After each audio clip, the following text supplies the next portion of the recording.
लक्ष्य जी, लक्ष्य जी आपको अनम्यूट कर दिया हमने। अच्छा नहीं, ठीक है। कुसुम जी, कुसुम जी अनम्यूट कर दिया आपको? नहीं हुआ अनम्यूट नहीं हुआ। 20 लाख। बिल्कुल 20 लाख स्वर्ण मुद्राओं में। और एक रत्न कमल का मूल्य कितना था? 1.25 लाख। बिल्कुल 1.25 लाख स्वर्ण मुद्राएं एक रत्न हाँ कमल का सर। मूल्य था। और टोटल 16 उन्होंने 20 लाख स्वर्ण मुद्राओं में खरीदे। व्यक्ति मुक्ति मार्ग को कैसे प्राप्त कर सकता है?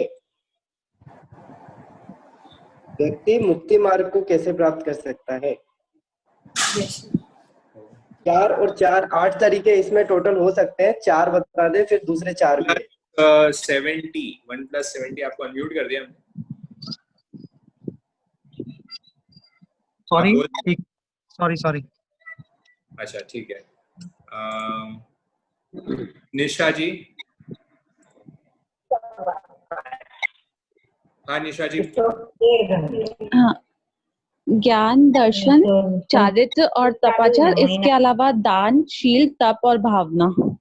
बिल्कुल, ये 4 और 4 8 प्रकार से हम मुक्ति मार्ग में आगे बढ़ सकते हैं। ये 4 क्वेश्चन हो गए। बहुत बहुत थैंक यू सौरभ, आपने तुरंत आपने क्वेश्चंस बना दिया। और सर आपने सुना ही होगा कि लोग कितने जागरूकता से आपके एक एक चीज को सुन रहे थे, और हर एक क्वेश्चन के लिए कम से कम हमारे पास 5-6 हाथ खड़े हुए थे जो आंसर करने के लिए रेडी थे। तो ये बता रहा है, दर्शा रहा है कि बहुत ही लोगों ने जागरूकता से पूरा सेशन सुना है।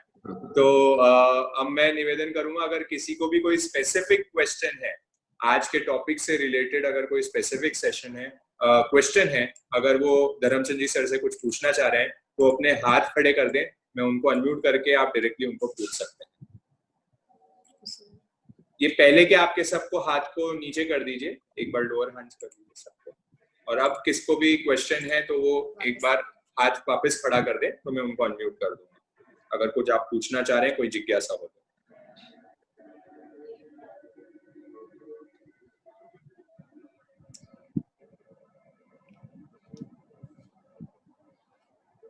हाँ कुसुम जी।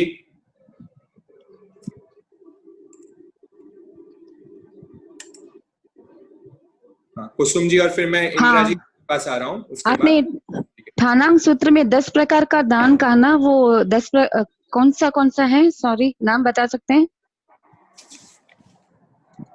हाँ धर्मचंद जी साहब, आप सुन रहे हैं सर? हाँ जी, जो 10 प्रकार के दान है उनमें आहार दान, अभय दान, औसत दान, अधर्म दान, सुपात्र दान, ज्ञान दान, कृत दान, परिषति दान, इस तरह से एक आध कोई और है, इस तरह से है 10 तरह के दान। ठीक है, इसकी जानकारी लेके आपको बता देंगे वापस जी। इसके बाद इंदिरा जी कुछ पूछना चाह रहे थे।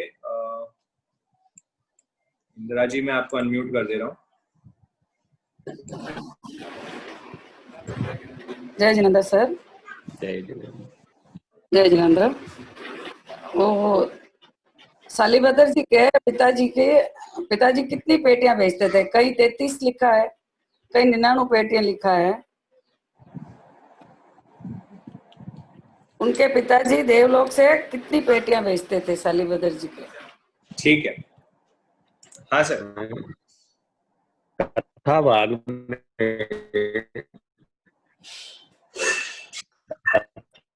भाग में दोनों तरह का उल्लेख है। 33 पेटियां भोजन की, इस तरह से जो है 99 पेटियां आती थी।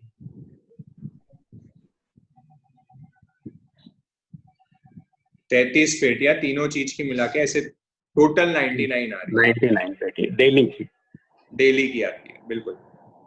इसके अलावा कोई और प्रश्न, कोई और पूछना चाह रहे हैं? सर आपसे निवेदन है, आप अपना वीडियो ऑन कर लीजिए अगर हो सकता है तो। हाँ और किसी को कोई क्वेश्चन कोई पूछना है? आई होप इसके अलावा कोई क्वेश्चन नहीं है। बस लास्ट क्वेश्चन सर मैं पूछ लेता हूँ कि ऐसे और मतलब हमारा जो टॉपिक चल रहा था हाउ टू गेट रिच, कैसे हम जैसे इतने श्रावकों की आपने अभी वर्णन बताया, इतनी पेटियां आती थी, देवता रख के जाते थे और इतनी रिचनेस थी कि उनको बैठने में भी उनको चुभन महसूस हो रही थी किसी के राजा के वहां, मतलब इतना कोमल उनका शरीर था।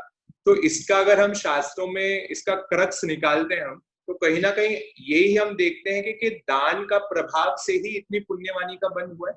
क्या ये हम मेजर कारण हम समझ सकते हैं?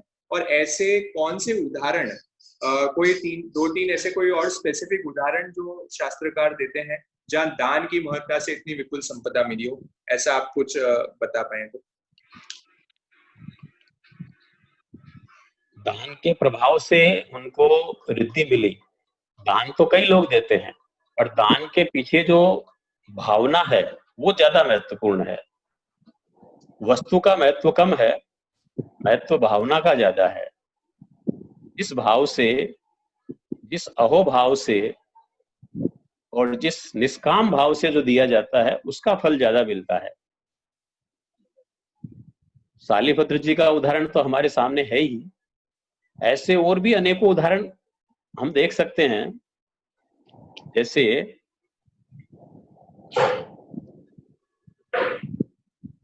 जो भी पिछले भाव में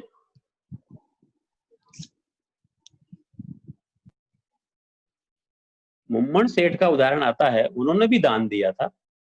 पिछले भाव में उन्होंने भी दान दिया, पर दान दे करके उन्होंने पश्चाताप कर लिया कि मैंने इतनी अच्छी स्वादिष्ट वस्तु पूरी की पूरी जो है मुनिराज के पात्र में बहरा दी, मैंने मेरे लिए थोड़ी सी भी नहीं रखी। इस कारण से तो उन्होंने पूर्व भाव में मुनिराज को दान दिया।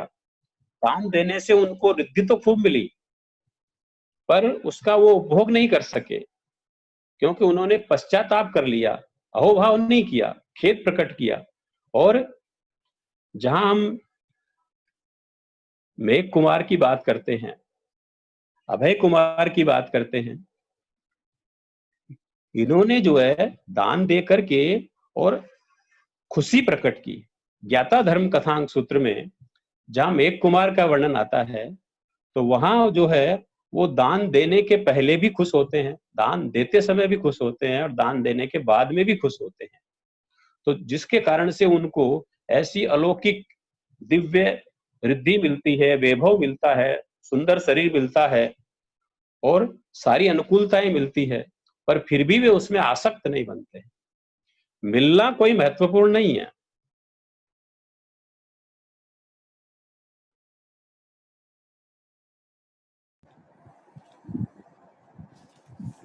दान का फल भी उसमें आसक्त, उसी के अंदर रचना, उसके अंदर फंसना नहीं, निर्लिप्त रह करके और उसका सेवा के कार्य में उपयोग करना, उसको और ज्यादा बांटना, और ज्यादा लोगों को जो है उससे लाभान्वित करना, तो वो दान की महत्ता है।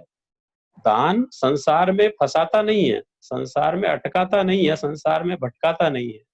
दान तो संसार से आगे निकलने का रास्ता देता है। वही सच्चा दान है जो दान धर्म साधना की ओर ले जाए, जो दान पापों से छुड़ाने की ओर ले जाए, जो दान आश्रव से बचाए और संवर मार्ग में हमको आगे जुड़ाए। वास्तव में वही सच्चा दान है और उसी दान की महत्ता है, उसी का ही प्रभाव है, उसी को ही जो है सम्यक दान के रूप में स्वीकार किया गया। बहुत बहुत धन्यवाद सर आपका। बहुत ही क्लैरिटी से, मेरे ख्याल से सबके दिमाग में एकदम क्लैरिटी आ चुकी है इस टॉपिक से लेके कि दान कितने अमाउंट का दे रहे हैं या क्या द्रव्य का दे रहे हैं वो इतना इम्पोर्टेंट नहीं है, बट हमारे जो अहोभाव है, हमारी जो फीलिंग है, जो हमारे वो टाइम इमोशंस रहेंगे वो दान देते वक्त, वो सबसे ज्यादा मैटर करते हैं। हम पहले जो बार बार सर ने अपने सेशन में भी बताया, दान देने के पहले भी, दान देने के दौरान भी और दान देने के बाद भी, तीनों टाइम ही जो अहोभाव अगर हमारे अंदर आते हैं तब जाके हम अनंत पुण्य का बंद कर सकते हैं। और फिर वो जब अनंत पुण्य का उदय भी आता है, जैसे शालिभद्र के उदय आया, तब भी उससे निर्लिप्त रह के, तब भी उससे असंग रह के उसको भी जन सेवा में लगा के, या फिर अब दीक्षा लेके वो जब आगे अपनी साधना बढ़ा रहे हैं उसके लिए उसको उपयोग करते हैं, ना कि कोई लग्जरियस थिंग्स के लिए या अपनी वांट्स को पूरी करने के लिए या पाप क्रिया। तो बहुत बहुत धन्यवाद, बहुत बहुत आभार। आप मेरे एक निवेदन पे ही, एक फोन कॉल पे आपने हमारे लिए इतना अमूल्य समय निकाला, इसके लिए हमको समय दान देकर और हमको ज्ञान दान देकर आपने हमारे ज्ञान की भी वृद्धि की है और हम पे बहुत करुणा बरसाई है, तो उसके लिए आप बहुत लोगों ने मुझे अवसर दिया, इसके लिए आपका आभार। और अभी तक भी हमारे साथ 85 लोग जुड़े हुए हैं, एंड तक भी, तो इतने लोगों को एक साथ लाभ मिल रहा है और आपका ज्ञान दान और समय दान हमारा सेशन फुल हो गया था सर, और जन आने की थे, पर हमारी 100 जन की यहाँ लिमिट है, तो 100 जन से ज्यादा तो आ नहीं सकते ये सेशन में, पर फुल था हमारा, 100 जन पूरे अटेंड किए और शायद एंट्री वेट कर रहे होंगे पर वो एंट्री नहीं कर पा रहे थे।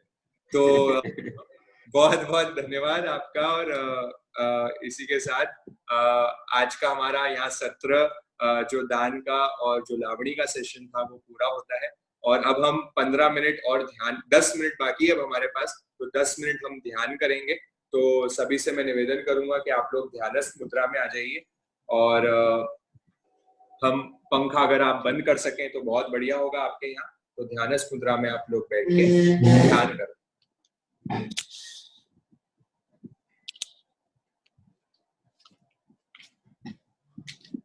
सभी आंखें बंद।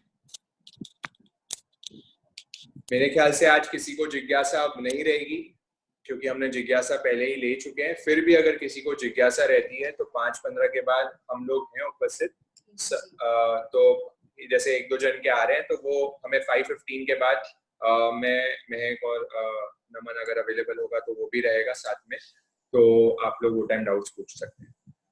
ठीक है, तो सभी आंखें बंद ध्यानस्थ मुद्रा में,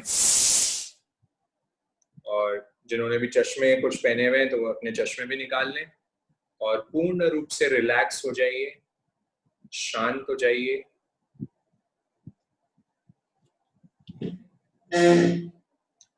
वंदे नाते हेरि गुरु, करता हूँ अंतर भाव से, नीते समताये हार के, बढ़ता रहूं निजे आत्म में, जिने आज्ञा में हो हे प्रभु, बढ़ता रहूं मैं हर कदम, ये भावना ही शून्य हो अब पूर्ण हो ये जन्म मरण, कृतज्ञता से शीश मेरा झुकता है ये चरण में, है रोमे पुलकित मेरा आपके गुणों के गान में। पूरा ध्यान आती जाती श्वास पे लगा दे, पूरे मन को शांत, पूरी बॉडी को हल्का छोड़ दें, कमर व गर्दन एकदम सीधी रहे, और ध्यान फोकस आती जाती श्वासोश्वास पे। श्वास आ रहा है तो जाने सांस आ रहा है, और श्वास जा रहा है तो जाने श्वास जा रहा है।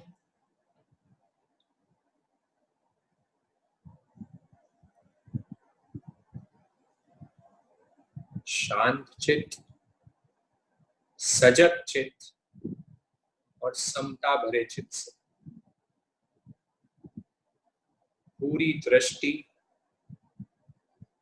पूरी एकाग्रता केवल ये नासिका के यहाँ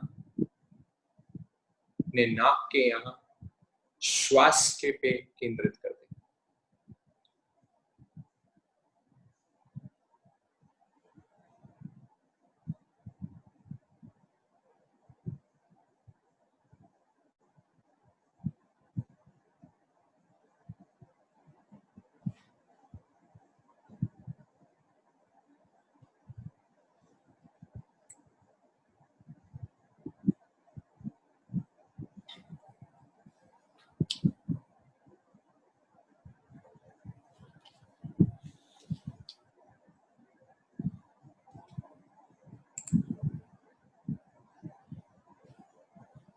मन अगर कहीं भटक गया हो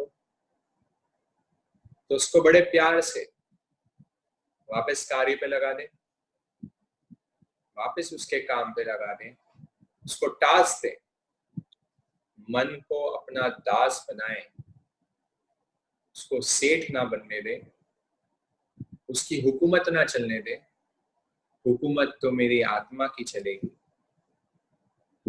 उसके पूरा ध्यान वो श्वास पे ले आए और श्वास लेते लेते और जाते जाते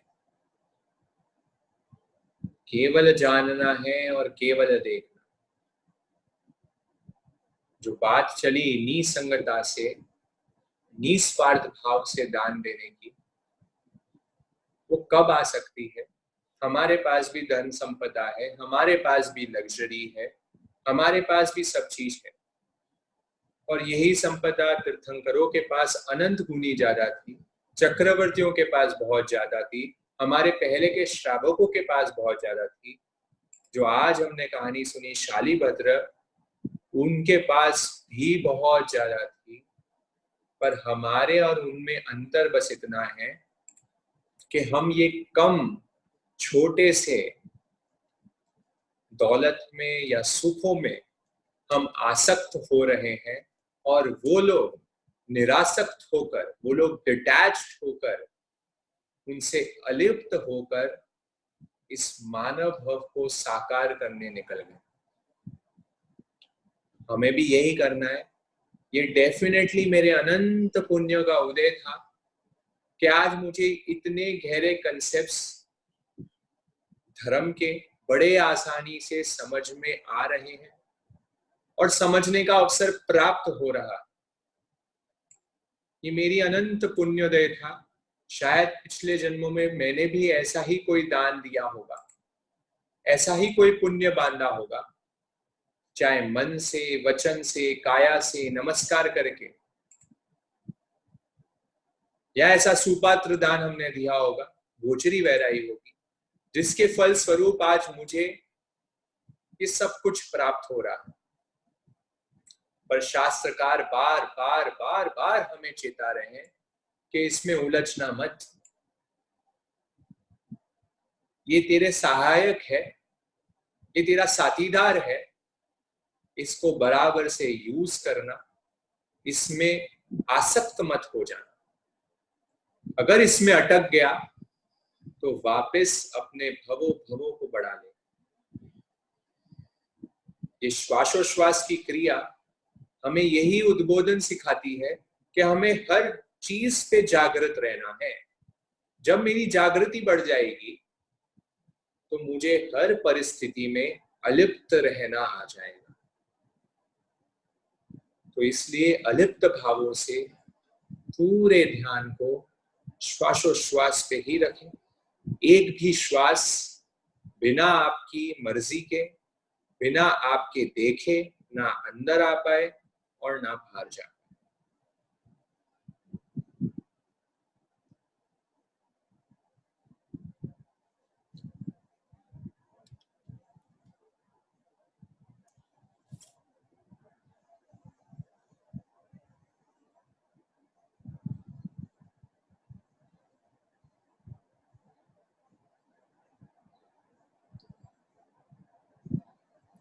जिंदगी भरे का कमाया, साथ तेरे क्या जाएगा। इस धरा का इस धरा पर सब धरा रह जाएगा। बीतने वाली घड़ी को कौन लौटा पाएगा। यह सुअवसर खो दिया तो अंत में पछताएगा। अंत में पछताएगा। सब यहीं रह जाने वाला है। हम अकेले ही आए थे, अकेले ही जाने वाले हैं, ये सब जानते हैं। इसलिए चेता रहे हैं गुरुजन कि यह सुअवसर खो दिया तो वापस अंत में पछताने वाला है। ऐसा दुर्लभ मनुष्य भाव वापस अगर मैंने चूक दिया, इसमें जागृति नहीं रखी, वापस प्रमाद में आ गया तो बहुत पछताने वाले हैं। इसलिए हे जीव, हे आत्मन,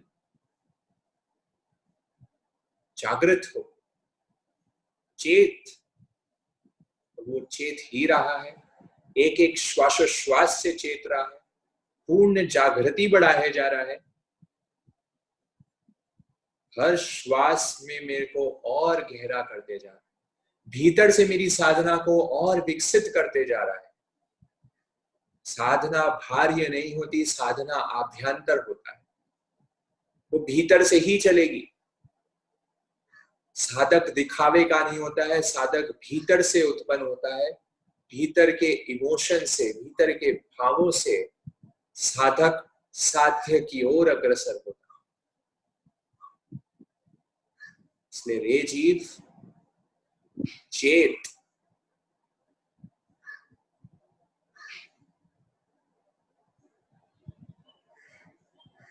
हम भीतर गए, हम भीतर गए, तुम भीतर जाओ, तुम भीतर जाओ।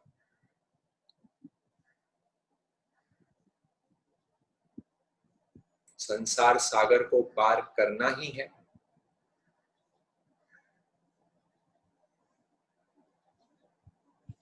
और हम पार करेंगे ही। इसी विश्वास के साथ अब कुछ क्षण पूर्ण शांति के साथ कुछ नहीं करना, कोई थॉट्स नहीं, पूर्ण शांति। और बस खुद को एक प्रश्न पूछें कि मेरे लिए कल क्या साधना उपयुक्त होगी। कल अष्टमी आ रही है, कल आठम है, कल मैं क्या कर सकता हूं साधना में आगे बढ़ने के लिए। जो आंसर आए दिल में, जो फर्स्ट आंसर आए दिमाग में, बस उसको पकड़ लें, उसको ग्रैब कर लें और कल वो साधना जरूर करें। जो मन ने कह दिया बस उसको वो फॉलो कर ही लेना, वही आपके लिए श्रेयस्कर तब होगा कल के लिए। और अब कुछ क्षण के लिए पूरे विश्व के लिए मंगल मैत्री, पूरे विश्व के लिए कल्याण की भावना, जो हमने कल देखा कि शायद अभी वर्तमान में लॉकडाउन की वजह से मैं कहीं बाहर जाके तो दान नहीं दे पा रहा, किसी की मदद शायद नहीं कर पा रहा, पर हमने कल सीखा था मन पुण्य, मन से तो हम अनंत जीवों के लिए ये मैत्री की फीलिंग, ये करुणा की भावना पूरे विश्व में प्रसारित कर सकते हैं। टीवी देखते देखते भी, वो माइग्रेंट लेबर्स की कहानी सुनते सुनते भी मेरे जीव में करुणा आ सकती है, उत्पन्न हो सकती है और मैत्री की भावना प्रबल हो सकती है, और वहां भी मैं कहीं ना कहीं मन पुण्य बांध सकता हूं। अभी इस क्षण भी पूरे दिल से भाव विभोर होके संसार के प्रत्येक जीव के लिए उनका खूब मंगल हो, खूब भला हो, खूब कल्याण हो, उनको भी सच्चा रास्ता मिले, उनको भी सम्यक ज्ञान मिले, उनको भी सम्यक दर्शन मिले, वो भी धर्म के पथ पे आगे बढ़े, उनका भी खूब कल्याण हो। सर्वथा शांति शांति शांति फैल रही, सब स्वस्थ हैं, सबका खूब मंगल हो रहा है। सभी जीवों के लिए क्षमा याचना, सभी जीवों से क्षमा याचना और आभार। मंगल सम्यक दर्शनम, मंगल सम्यक ज्ञान, मंगल सम्यक आचरण, मंगल मोक्ष निधान, भव भव हो कल्याण, भव से हो भगवान। सबका मंगल हो, सबका भला हो, सबका कल्याण हो, कल्याण हो, कल्याण हो। दोनों हाथों को रब कर लें और गरम गरम हाथों को अपने आंखों पे लगा लें।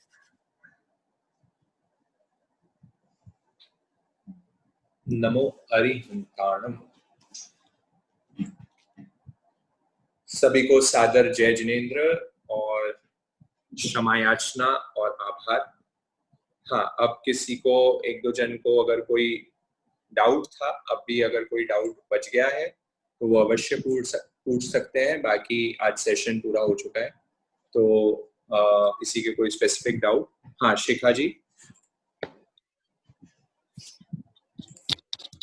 एक्चुअली मेरा इंटरनेट लूज हो गया था जब वो सर बता रहे थे, तो जो मेन पॉइंट है ना कि शालिब्रत जी ने संयम कैसे पाल लिया, वो क्यों हुआ उनका? जब राजन आए, जब राजा हाँ। श्रेणी उनके घर पे आए तो उनकी माँ ने उनको बोला कि हमारे घर नाथ पधारे हैं, नाथ। जब शालिभद्र को ये वर्ड सुनाई दिए कि नाथ पधारे, मतलब मेरे ऊपर भी कोई है क्या, ये मेरे ऊपर भी कोई है क्या। जब उनकी ये दिमाग में, उनके ये कानों में जब उनके शब्द पड़े तो उनका जीव चेत गया। वो चेत गए कि बोले मेरे ऊपर भी कोई है, मतलब मेरी करनी में कुछ अभी भी कमी है कि मैं अभी तक नाथ नहीं बना हूं किसी, मेरे ऊपर भी कोई है। ये दिमाग में उनके क्लिक हुआ और उनकी जो भावना है वो पूरी टर्न हुई। बोले अब तो मुझे ऐसा काम करना है कि मेरे को स्वयं का नाथ बनना है। तो ये उनके जागृति का क्षण बना एंड उनने फिर दीक्षा लेनी इनकार, दीक्षा के लिए वो निकल गए। एक एक दिन में एक एक रानी छोड़ी उनने, 32 रानी थी उनकी, उनने एक एक दिन में एक एक रानी छोड़ी। सर लावणी में शायद थोड़ी पूरी कहानी नहीं आई, पर उसमें ये आता है कि जो उनके बहनोई थे, जो उनके साले थे, वो भी आया उसके बारे में। तो जब एक एक करके रानी छोड़ रहे थे तो ये इनकी जो बहन थी, शालिभद्र की जो बहन थी, वो अपने जो पति थी वो भी राजा ही थे और उनकी वो सेवा कर रहे थे। तो एक दिन उनको नहला रहे थे, धुला रहे थे एंड जो बहन थी वो उनको कर रही थी। और जब उनके कानों में, जब बहन उनको राजा को बोलती है कि है ना मेरे जो शालिभद्र भाई है ना वो तो अब दीक्षा लेने जाने वाले हैं और उनने तो पता नहीं, वो बहुत उदास होती है वो रानी। तो राजन पूछते क्यों उदास है, तो वो बोलती है कि मेरे भाई जो है वो जा रहे हैं अब दीक्षा लेने।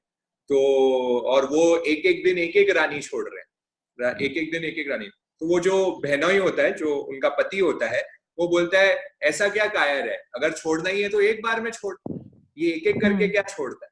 ठीक है, तो जो रानी, जो वो रानी बहन होती है, वो उनको बोलती है कि बोलने में कोई ज्यादा मेहनत नहीं लगती, करना बड़ा डिफिकल्ट है। तो बस वो क्षत्रिय होते हैं, अब क्षत्रिय का तो खून खोल जाता है, ऐसे बोल दिया चलो मैं अब लूंगा और मैं तुम्हें छोड़ के अब मैं दीक्षा लेने निकला।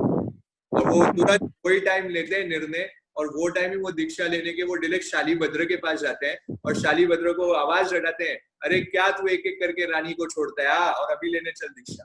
और ऐसे करके वो दोनों साथ में दीक्षा लेने निकल।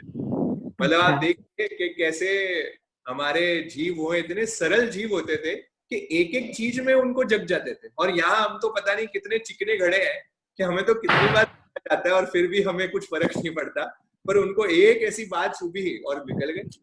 तो ऐसी पूरी स्टोरी आती है इनके शालीभद्र की। तो मतलब शालीभद्र जी की जो माता थी उन्होंने आइडिया नहीं दिया दीक्षा लेने का, इनका खुद का ही आइडिया था कि मुझे वो तो रोक रही थी कि अब तू कहाँ जाएगा, तू तो इतना कोमल तेरा शरीर है।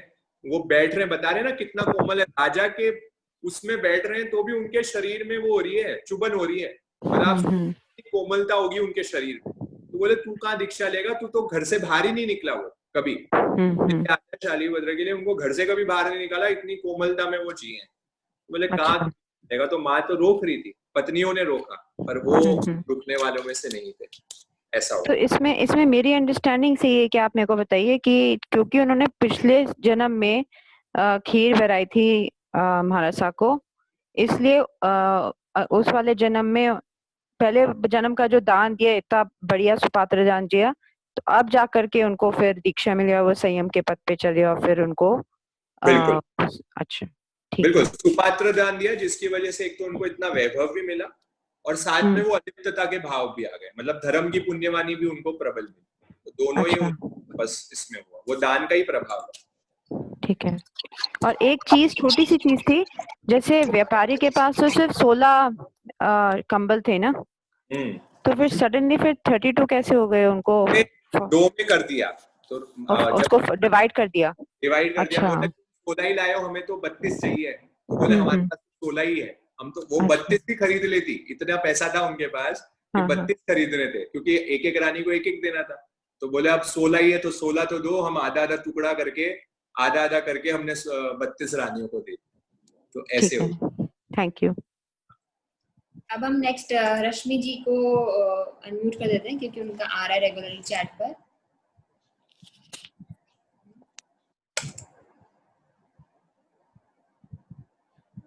अनम्यूट हो नहीं रहा रश्मि जी आपका। आप चैट बॉक्स पे लिख लीजिए आपको जो भी डाउट हो। सेटिंग चेंज कर दो। आप खुद को अनम्यूट कर सकते हैं रश्मि जी। रश्मि जी मोदी, आप खुद को अनम्यूट करके पूछ सकते हैं, आपको कोई भी प्रश्न है तो। ठीक है। इसके अलावा किसी और को कोई प्रश्न या कुछ पूछना करना हो तो।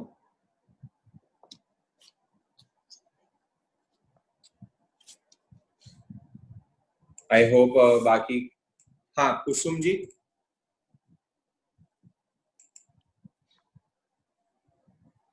तीर्थंकर जब दीक्षा लेते हैं ना, एक साल तक वो दान करते हैं, इसके पीछे लॉजिक क्या है एक्चुअली? इसके पीछे लॉजिक, जैसे ये भी अगर अपन इसकी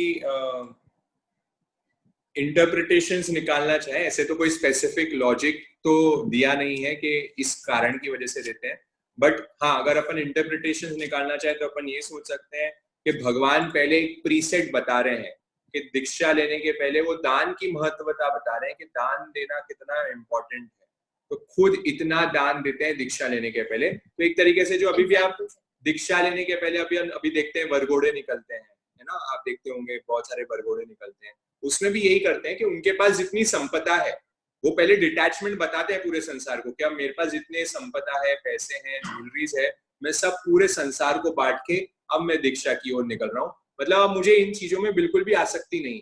so it is like a message, पूरे एक विश्व को मैसेज देते हैं भगवान कि अब मैं इन सब चीज से डिटैच्ड हो चुका हूँ और अब मैं संयम मार्ग पे आगे बढ़ रहा हूँ। तो ये एक इंटरप्रिटेशन हो सकती है। हाँ, नमन भी हमारे साथ जुड़े हुए, मैंने नमन को विशेष निवेदन किया था कि वो भी हमारे जिज्ञासा के राउंड्स में साथ में रहे, क्योंकि यूटर्न के स्टार्ट से ही नमन और हम लोग सब ने ही ये स्टार्ट किया था, तो इसकी वजह से इसका जो समझाने का तरीका एनालॉजीज है, तो मैंने इसे स्पेशल रिक्वेस्ट करी थी कि जिज्ञासा में तो आ ही जाएगा, ताकि सबको ये कुछ और काम में ऑक्यूपाइड रहता है पर फिर भी टाइम निकाल के 15-20 मिनट्स लास्ट में आ जाए तो और समझा सकता है लोगों को। हाँ, तो नमन कुछ ऐड करना चाहता है इस पॉइंट पे? यस, क्या आवाज आ रही है मेरी? हाँ जी। तो जैसे निपुण ने बताया कि वो तो है एक इंटरप्रिटेशन, मेरे मन में भी जो एक इंटरप्रिटेशन आया था वाइल हियरिंग दिस वॉइस कि जैसे मैंने रिसर्च में पाया है, not only Mahavir but all the old rishi मुनीस और जितने भी इंडियन साइंटिस्ट थे, they were masters of human psychology. तो जैसे वाटर में सेशन लिया और आगे जो मेरे सेशंस में आएंगे, they know how the human psyche works. तो दान के लिए एक इंटरप्रिटेशन ये हो सकता है कि वो जानते, आप भी आपकी लाइफ में नोटिस कीजिएगा, whenever you have anything that is your possession, कोई मटेरियल पोजेशन होता है, उसको छोड़ना बहुत डिफिकल्ट होता है, because that is where your ego is attach the maximum. जैसे मेरा बेटा, मेरा लड़का, मेरा पैसा, अगर आज मेरे को दीक्षा लेनी है, it's easy, I walk away directly और मैं दीक्षा ले लूं। पर अगर मैं 100 करोड़ का मालिक हूं और मेरे को पूरी की पूरी वो संपत्ति बेच के निकलनी है, तो वो मेरा हार्ड कमाया हुआ पैसा था, उसको छोड़ना बहुत डिफिकल्ट होता है। आप बहुत बार देखेंगे, बहुत सारे चाहे ऋषि मुनि हो, चाहे वो अगर दीक्षित भी हो जाते हैं, कभी कभार आप देखेंगे जो बड़े संत है वो ये बोलते हैं अक्सर कि कहीं कहीं हमारे अंदर भी वो भाव आ जाता है, जब सांसारी बेटा आता है या सांसारी माँ आते हैं, तो उनको ये लगता है कि ये मेरा लड़का है, मेरी माँ है, तो कुछ ना कुछ निकल जाता है, वो मेरापन बहुत स्ट्रांग रहता है। तो 1 साल तक रोज इतनी सारी मुद्राओं का दान देने को बोला है, so that day by day you are diluting your ego. और साल भर में आप साइकोलॉजिकली आपके माइंड को ट्रेन कर देते हो कि मेरापन किसी में भी नहीं है, और मैं उसको इस लेवल तक ले जाऊं कि जब मैं संयम के रास्ते पे जाऊं तब मेरे को मेरी जैसी चीज की कोई प्रतीति नहीं आए जब मैं साधना करने बैठूं। So this was one interpretation that I also had. बिल्कुल, मेरेपन को छोड़ना बहुत जरूरी है। ये मैं और मेरे की कहानी है, तो ये मैं छूट जाएगा तो ये हमारा बहुत ही मेन बात हो जाएगी हमारी साधना के लिए, जो तीर्थंकर हमें प्रभावना की ओर से बता रहे हैं। कुसुम जी, आई होप इससे आपका डाउट सॉल्व हो चुका होगा। हाँ, खुशबू दीदी। हाँ, मेरे को ये पूछना था कि दान और पुण्य में कितना डिफरेंस होता है?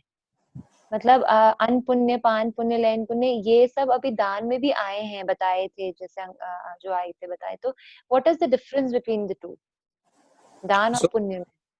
पुण्य के अंदर कल का अगर आपने सेशन अटेंड किया हो दीदी, तो पुण्य 9 प्रकार के आते हैं। जो पुण्य कर्म का जो बंद होता है वो 9 प्रकार से होता है।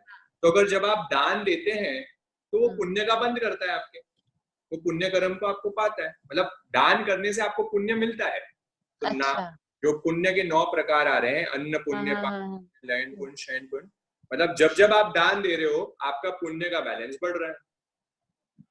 मतलब दान देने से पुण्य मिल रहा है बेसिकली। यस। हाँ, these two are independent things. दान is a form through which you accumulate पुण्य।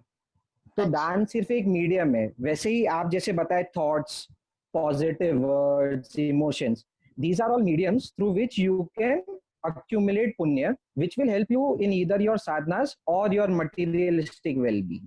तो मन, अभी वो बोले मन से भी दान दे सकते, तो मन पुण्य भी वही हो गया फिर तो। हाँ, अभी मन से आप दान दे रहे हैं, वचन से दान दे रहे हैं, तो मन पुण्य, लयन पुण्य, मन पुण्य, वचन पुण्य, काय पुण्य जो बताते हैं वो सेम है, मतलब इट्स इंटरचेंजेबल, कहने का मतलब है। एग्जैक्टली, मन पुण्य मतलब मन की वजह से आपको पुण्य मिल रहा है, वचन पुण्य मतलब वचन की वजह से पुण्य मिल रहा है। तो अपन इकट्ठा यूज करें, but these two things are different. One is the cause, second is the effect. Man is the cause, punya is the effect. Vachan is the cause, punya is the effect.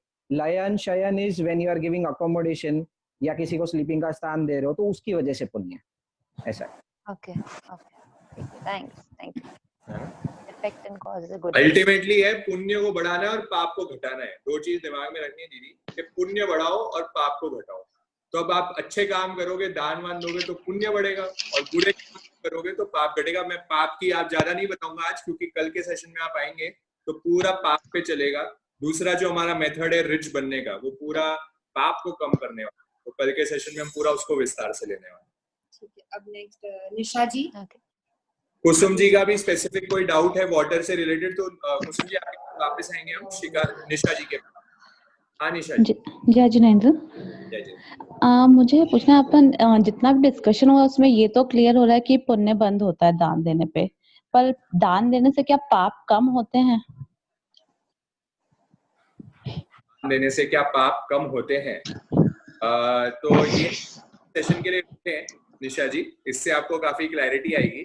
कि पाप मेरे कम कैसे हो सकते हैं। तो आप देखेंगे एक पाप हमारा जो आएगा उसमें आता है परिग्रह वाला, ठीक है, जो हमारे महाभारत में आता है।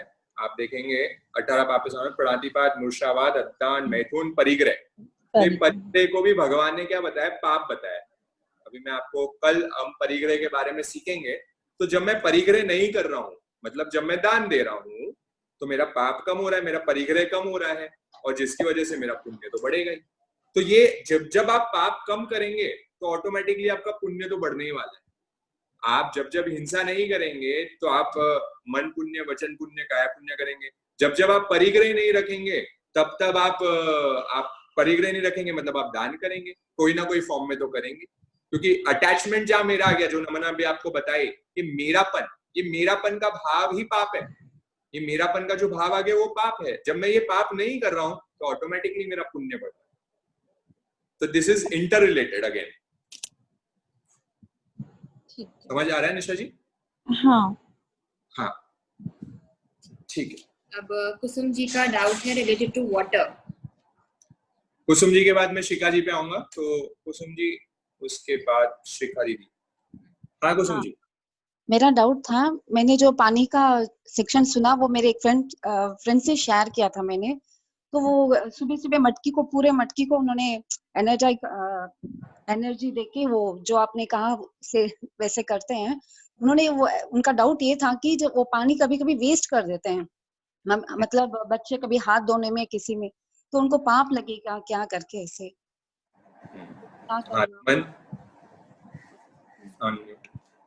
तू अनम्यूट कर सकता है खुद को, आप कर सकते हो। नहीं कर पाते।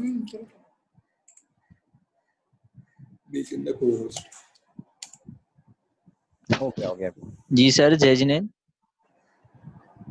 हेलो।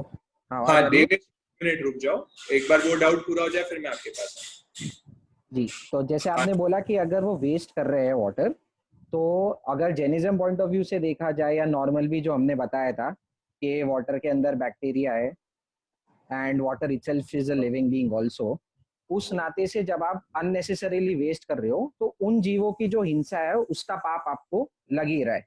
पर उसका एनर्जी वाइज क्या चीज है उससे तो कोई मतलब ही नहीं है। इन जनरल आपको वेस्ट तो करना ही नहीं है पानी, because that is very disrespectful and it is a form of हिंसा। तो आपका पाप उससे बढ़ेगा ही। और एक और सॉरी, वापस तो वो पूरा मटकी नहीं करना चाहिए, या फिर अपने अलग अलग एक ग्लास ले तब भी वो जो भी थैंक यू या कुछ भी ग्रेटिट्यूड जो कुछ भी करना, सिर्फ सिंगल ग्लास जो जब भी हम यूज करते हैं तब भी करना पड़ेगा फिर? नहीं, जब आप मटके में स्टोर कर रहे हैं तो मटके में जो आपने स्टोर करके आजू बाजू, जैसे साउथ इंडिया है, साउथ इंडिया में क्या प्रथा है कि वहाँ के जितने भी विलेजेस में जो जन पानी रखते हैं ना, मैंने टेक अवेज में भी लिखा था, if possible try and store water into any of the metal vessels. Copper का मटका ले, ब्रास का ले, अलॉय का ले, उसमें डालें। साउथ इंडिया में वो कॉपर के वेसल में रखते हैं, वो लिड के ऊपर वो लोग फूल की पत्ती रखते हैं और बाजू में दिया जला के रखते हैं। तो जब आप मटके में रखते हो तो क्या होता है, आपने मटके को पूरा एनर्जाइज कर दिया है, मटके के पानी को, और फिर जो भी इंसान उसमें से आके वाटर को विड्रॉ कर रहा है तो उसको ऑलरेडी एक एनर्जाइज्ड वाटर मिल ही रहा है। तो that is the best form कि आपने अकेले ने पानी को एनर्जाइज कर दिया, उसका लाभ 5 लोगों को मिल रहा है। और उसके बाद भी जब आप पानी इंडिविजुअली अपनी ग्लास में लेते हैं तब आप वापिस से मंत्र उच्चारण कर लीजिए, या जैसे महक ने बताया था हम लोग हमारे घर पे प्रयोग कर रहे हैं कि एवरी वाटर या एवरी बॉटल जो आपके पास है उसके ऊपर स्टिकर्स चिपका दीजिए, ताकि अगर आपको कॉन्शियसली ध्यान नहीं आए तो आपको देख के वो चीज ध्यान में आ जाए। इससे ज्यादा कुसुम जी मेनली तो अगर हम जितना अवेयरनेस स्प्रेड करेंगे कि एक भी बूंद वेस्ट नहीं हो। देखिए अचित पानी अगर है, दोगन पानी, गर्म पानी है, तो उसमें अगर हम अगर ढुल भी रहा है तो शायद जीवों की हिंसा नहीं होगी उसमें। बट अगर कच्चा पानी है और उसका वेस्टेज हो रहा है तो ये तो हमें एक एक बच्चे को, या हमारे घरों में एक परंपरा होनी चाहिए, बचपन से ही हमें ऐसी ट्रेनिंग देनी चाहिए घरों में कि वो बच्चे को एक बूंद धुलते हुए भी उसके दिमाग में ऐसा संकोच होने लगे। हमने देखा कि हमारे घर में हमारे मम्मी पापा ने बचपन से ऐसी हमें ट्रेनिंग दी हुई है कि एक बूंद भी अगर कोई और भी वेस्ट करता है तो हमारे दिमाग में उथल पुथल हो जाती है कि कैसे एक बूंद भी वेस्ट हो रही है। मतलब ये संस्कार हमारे अंदर क्या होनी चाहिए, बिल्ट इन हो जाने चाहिए हमारे बच्चों में, कि कहीं ना कहीं वो एक ना पानी का वेस्टेज ना इलेक्ट्रिसिटी का वेस्टेज, और ये चाहे देश पॉइंट ऑफ व्यू से देखें, मैं धर्म पॉइंट ऑफ व्यू से भी शायद हम नहीं लें, तो हमारे देश के लिए कितना उपयोगी चीज हो सकती है इससे। और मैं तो कहता हूँ पूरे देश में ये एक लहर बननी चाहिए जब बचपन से इसी ट्रेनिंग मानसिकता में भरी जानी चाहिए बच्चों। तो ऐसा आप प्रयास कीजिए अपने घर में थोड़ी चेतना जगाने की, तो वो अच्छा हो जाएगा, है ना। और एक और मैं चीज में ऐड करना चाहूंगा, जैसे निपुण ने बोला था वो कल के सेशन में परिग्रह की चीज लेंगे, तो जैसा अभी इनने बोला कि अगर अचित कच्चा पानी है तो हमें ऑब्वियसली सेफगार्ड करना है क्योंकि हिंसा लगेगी। पर बहुत बार ये देखा गया है जब लोग धर्म में समझ जाते हैं वो क्या करते हैं, बॉइल्ड वाटर करते हैं या धोवन पानी करते हैं और फिर उस वाटर में इतनी जागरूकता नहीं रखते, उसको अननेसेसरी वेस्ट करते हैं। फॉर एग्जाम्पल मैं नहाने गया तो मैंने क्या किया कि मेरे यहाँ पे बॉइल्ड वाटर पड़ा है, मैं ऑलरेडी वो लेके नहा लूंगा तो कोई जीव तो मरने वाले नहीं है। पर ये जो परिग्रह का पॉइंट है ना जो कल आएगा, you will relate it to that. हमारे यहाँ पे क्या बोला गया है, परिग्रह भी पाप है, तो अननेसेसरी वेस्टेज। अगर आप आधी बाल्टी पानी में नहा सकते हैं जागरूकता से तो आधी बाल्टी में ही नहाइए। सिर्फ क्योंकि वो जीव रहित हो गया है, आपने उसको अचित कर लिया है, it does not give you a leeway that you can spend 1 bucket or 2 buckets of water। और देश काल का ऑब्वियसली पॉइंट है, India is on a shortage of water, तो वो तो सब लोगों को पता ही है। It's a very deep science that Jainism has. Right, तो कल इस पे और विस्तार से हम चर्चा करेंगे। हाँ शिखा जी। लावणी की डेफिनेशन आपने क्या बताई थी, और लावणी सिर्फ शालीभद्र जी के लिए बनी है या और भी ऐसे? लावणी शिखा दी, कभी हमारे समय मिलेगा तो धर्मचंद जी को हम वापस बुलाएंगे। एक एक लावणी ने जो हमने खूब सारी इनकी सुनी भी है, और एक एक लावणियां इनकी भाव विभोर करने वाली है। तो बहुत सारी लावणी, पहले लावणियां ही चलती थी, हमने हमारी नानी के देखा, मेरी नानी अभी भी है जयपुर में, वो पूरे उत्तराधीन सूत्र को लावणियों में सुनाती है। उनको पूरी उत्तराधीन सूत्र की गाथा याद नहीं है पर लावणियों में पूरा उत्तराधीन याद है। तो आप देखेंगे ये राजस्थान की परंपरा रही है लावणियों की। और काव्य के पद में, मतलब जो ये सूत्र और ये सब रहते हैं उनको काव्य के रूप में पदों में डाल देना, उसे कहते हैं लावणी। तो ये राजस्थान में परंपरा चली है लावणियों की। और पहले के जो लोग थे ना, पहले के संसदीय भी थे, ढाले, ये ढाले और लावणियां, इनमें याद किया करते थे सब चीज। तो मेरी नानी, आप सोच लीजिए, शिक्षित नहीं है, पढ़ी लिखी नहीं है, वो 3rd 4th पढ़ी हुई है, पर उनकी दादी ने उनको ढालों में पूरे धर्म की एक एक चीज सिखाई हुई है। सोचो आप उत्तराधीन जैसी, और मैं उनके पास बैठूं और वो इतनी ढाले मुझे सुना देगी, इतनी लावणियां सुना देगी। तो ऐसी हमारी राजस्थान की ये परंपरा रही है, इतनी प्राचीन है ये लावणी। हमारा एसेट है एक तरीके का, तो अब तो हमारे लिए बहुत मुश्किल है मिलना या याद भी रखना। तो ये एंसेस्टर्स की देन है जो हमारे साथ है अभी। पर अब बहुत कम लोगों में अब ना साधु संतों को भी इतनी यादें हैं, जो नए जैसे हम जैसे लोग हैं, अब अपन को भी कोई लावणियां या कोई ऐसी चीजें याद नहीं है, पर सुनते हैं तो बहुत। इनकी ऑडियो क्लिपिंग्स अगर होगी, मैं इनको पूछूंगा, इनके म्यूजिकल फॉर्म में कुछ इनके पास होगा तो मैं आपके पास और लावणियां भेज दूंगा। अपने पास रखी है 4-5। हाँ 4-5 अपने पास है, we can share that. तो it was a wonderful session because my dadi sir used to sing ये वाले लावणी स्पेशली, क्योंकि मुझे ये याद आ रहा था कि वो रत्न कंबल बहुत, इसलिए से मुझे ये वाली याद थी, इसलिए। Thank you. देवेश आप कुछ बोल रहे थे क्या? ये सर जो अपना लयन पुण्य है, इसमें भी तो सर, इसमें जीव हिंसा भी तो होती होगी सर? नहीं, लयन पुण्य में तो आपके लयन सर जो पात्र उपकरण वाला है, जैसे अपने को किसी को पंखा देना है तो अपन को मालूम है इसमें जीव हिंसा होगी सर। नहीं, पंखे देने की यहाँ बात नहीं है। नहीं सर, मतलब एक तरीके से मैं बता रहा हूँ आपको, इस तरीके जीव हिंसा होगी अपन को मालूम है, और वहाँ देना जरूरी है। तो इसलिए अभी आपने सर का सेशन अच्छे से सुना हो, तो सर ने कहा कि ऐसा दान दें जहाँ पे आश्रव नहीं हो, जहाँ संवर हो। आपने सर का सेशन सुना, उन्होंने बोला है कि जहाँ कर्म बंधन का स्थान हो रहा है वैसा दान नहीं दे, ऐसा दान दे जहाँ धर्म साधना में प्रगति होने वाली है, जहाँ धर्म की क्रियाएं ज्यादा होने वाली है, वैसा दान दे। इसलिए जो पात्र का आता है वो है कि कोई साधु संतों को कोई उपकरण की जरूरत है ना, उनको कोई यूटेंसिल्स की जरूरत है, तो आपने वो पात्र आपके घर में से दिए। अगर आप पंखा किसी को देते हैं, इसलिए आपने बहुत सारे साधु संतों को सुना होगा, वो नियम कराते हैं बहुत लोगों को कि पंखा किसी को गिफ्ट नहीं करें, एसी किसी को गिफ्ट नहीं करें, मोबाइल फोन किसी को गिफ्ट नहीं करें, क्यों नहीं करें? उनका दान मत दे देना, उल्टा काम हो जाएगा, क्योंकि उनकी जो आप गिफ्ट कर रहे हो उसकी वजह से वो कितनी हिंसा करने वाले हैं, और वो हिंसा से कर्मबंध आप निमित्त बन गए उसके कहीं ना, ठीक है? तो उसका विशेष ध्यान रखें। इट्स ऑल अबाउट विवेक, इसलिए यहाँ पे जैनिज्म में बताया विवेक इज वेरी इंपॉर्टेंट। श्रावक को अपने विवेक से देना है, जैसे इसने इतनी सारी चीजें बताई, एक सोगन कराया जाता। Subscribe now and press the bell icon. Never miss an update.